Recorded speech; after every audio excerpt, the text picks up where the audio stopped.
जुना मुंबई पुणे महामार्गावर कोण गावाजवळ सकाळी 7 वाजण्याच्या दरम्यान एका कारने पेट घेतला। पहाटेच्या सुमारास घटनास्थळी रहदारी देखील कमी होती। या मार्गावर प्रवास करणाऱ्यांनी त्यांच्या मोबाईलवर या घटनेचं चित्रण केलंय। आग भडकल्याने गाडीच्या जवळ कुणीही जाण्यास तयार नव्हते, त्यामुळे गाडीचा क्रमांक आणि मालकी समजू शकलेली नाहीये आणि शिवाय जीवितहानीबाबतही काही माहिती हाती लागलेली नाहीये।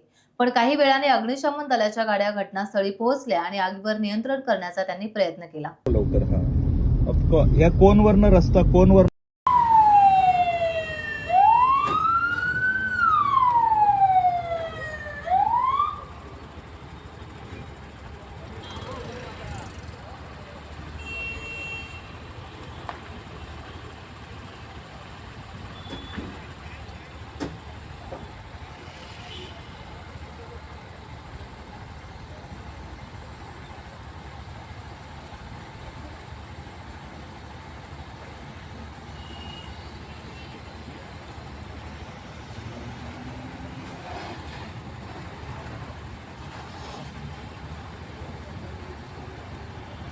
टाइम्स डिजिटलला लाईक करा, शेअर करा, सबस्क्राईब करा आणि बेल आयकॉन दाबायला विसरू नका।